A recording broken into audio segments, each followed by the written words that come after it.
je me vois. Ah, c'est très stressant par contre ça. C'est pas mal, hein? Ah ouais. Est-ce qu'il y a un bon son? Alors par contre, il faut penser à ce code là. Quoi? Je regarde là? Ah oui. Je me regarde en même temps, tu vois. Bah ouais, mais non, c'est tout bizarre.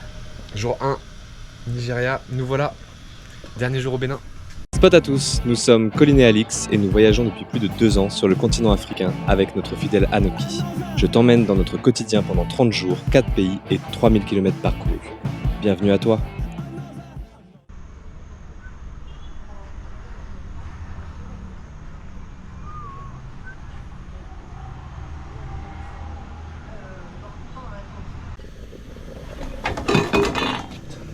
C'est moi? Oui, c'est toi. C'est con, il était propre. Ça y est, on y est. Il est temps de quitter l'Afrique de l'Ouest après 2 ans. Nous sommes au Bénin dans un petit hôtel pas cher et nous nous préparons pour la grande traversée du Nigeria. Un peu d'appréhension, on a entendu beaucoup de choses sur ce pays, mais bon, comme on dit, qui vivra verra. Nous sommes avec nos amis français pour faire un convoi et traverser de manière le plus sécurisée possible. On a nos visas après un petit pot de vin et on a fait du change, des centaines de billets en poche.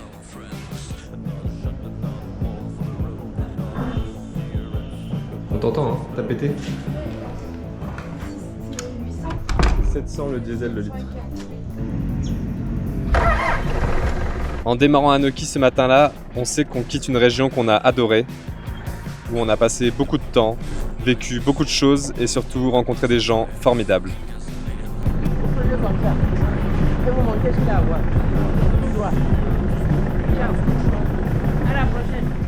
La traversée du Nigeria, c'est un moment que chaque voyageur qui traverse l'Afrique appréhende beaucoup.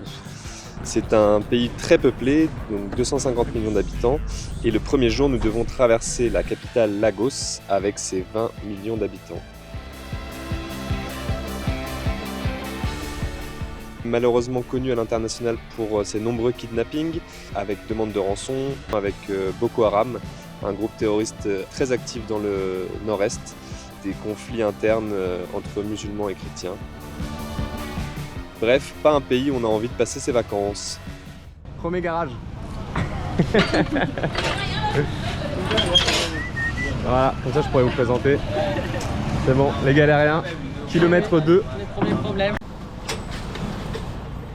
Juste avant de passer la frontière, nos compagnons d'infortune remarquent qu'ils ont un bruit dans leur roue. On préfère tout de suite prendre un garage côté Bénin parce qu'on n'a pas envie de se retrouver bloqué avec un problème mécanique au Nigeria. Faut dire qu'on est assez habitué des garages avec nos engins, les routes parfois pas faciles. Forcément, on passe notre vie dans des voitures surchargées. La mécanique fait partie de notre quotidien. On suit donc des locaux pour trouver le garage de Bruce, bien caché derrière le village. Bah, kilomètre 3, hein. Toujours, enfin 3,5 maintenant. Non, on a même reculé. On n'a pas beaucoup avancé. 2,5. Ouais, on a reculé. Et là, nos copains, ils sont partis faire un tour. Donc, bah, voilà. Faites des convois pour aller au Nigeria. Voilà. Ah, c'est pas mal de se voir là. Bah ouais, du coup, on est en grand temps, c'est pas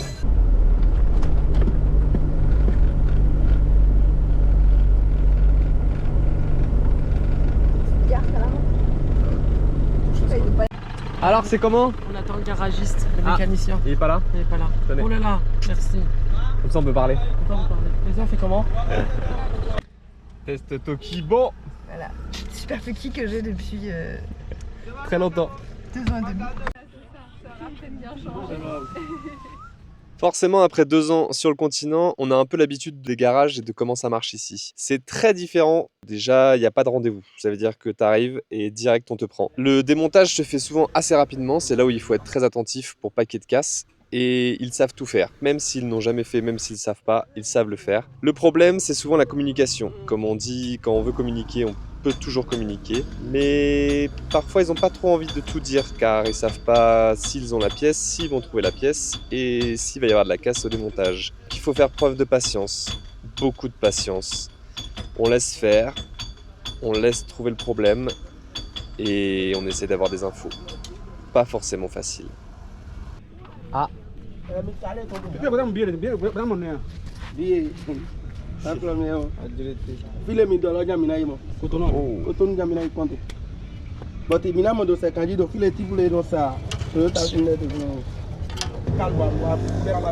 Surtout qu'ici, les gens parlent anglais, français, parce qu'on est à la frontière entre le Bénin et le Nigeria, mais aussi forcément des dialectes locaux. Et ici, il y en a beaucoup, car en zone frontalière, beaucoup de dialectes se chevauchent et tout le monde se comprend, sauf évidemment nous, et ils en jouent.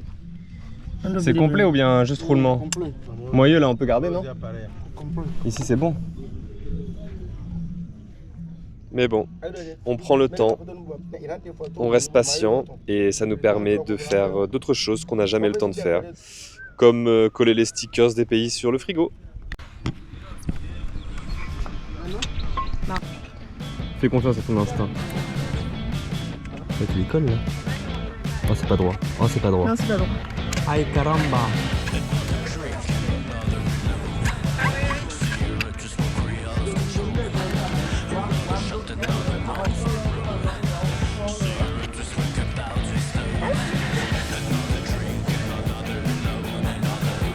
Qui belle.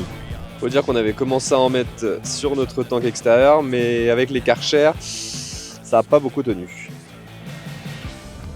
Bon, il est déjà quasiment midi. Il va falloir faire un point et décider de la suite. Non, passer la frontière aujourd'hui, ça me paraît compliqué. Bah non. C'est limite dangereux quoi. Non mais c'est pas grave, on repart demain à la même heure. Comme ça eux ils sont tranquilles. Ouais.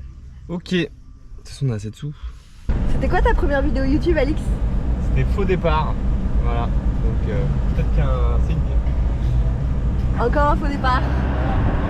Voilà, on retourne à l'hôtel et on partira demain. Ça ne sera donc pas pour aujourd'hui la traversée du Nigeria. Il faut suivre son instinct. Colline va pouvoir bosser, on va pouvoir se reposer et on a juste assez de francs CFA pour payer l'hôtel. Donc si c'est pas aujourd'hui, ça sera demain. On n'est pas si pressé que ça. Il faut savoir s'écouter. Retour à l'hôtel. Nigeria, jour 1. Non. La même chambre en plus. La 7. Contente de ta journée de conduite? C'était pas le bon jour pour partir. C'était bien, hein? Profitons que le repas se prépare pour faire un petit point. On est parti en octobre 2023 d'Europe avec Anoki qui à l'époque était pas encore très bien aménagé. On a traversé 14 pays et on a dû rentrer en France pour faire un visa un peu spécial. La République démocratique du Congo est en guerre, donc c'est pas facile d'avoir les visas. On profite d'être à Paris pour demander un visa et on apprend sur place qu'on n'a que 3 mois pour traverser le pays. Pour nous, c'est un gros choc. On a fait toute l'Afrique de l'Ouest en 2 ans et là, en 3 mois, on nous demande de faire la même distance. On aura donc le Nigeria et le Cameroun en pleine élection à traverser, puis au Congo-Brazzaville, on pourra normalement se poser 1 mois. Vous avez faim, madame ? Non, je suis pas coupable. Trop dans la boue pour ça. Franchement, Mais c'est bon. Non. À quoi ça vous... En plus, je me vois genre. T'es belle. Wow. Tout ça pour montrer aux gens que t'es homme au foyer. Contente. Et après, on aura RDC à traverser. On va espérer que tout se passe bien.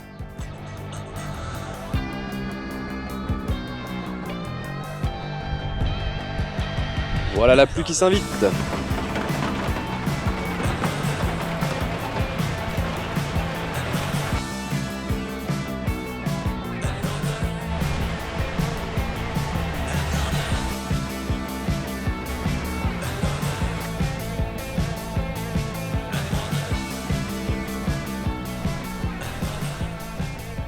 Ça bosse.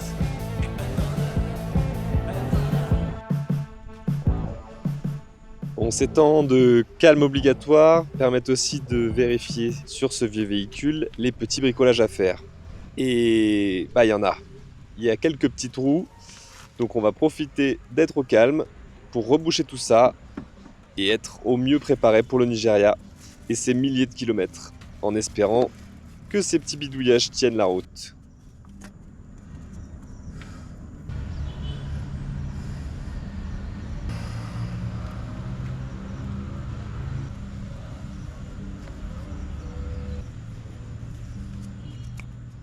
Une fois qu'Anoki est tout neuf, on en profite aussi pour faire les petites tâches quotidiennes.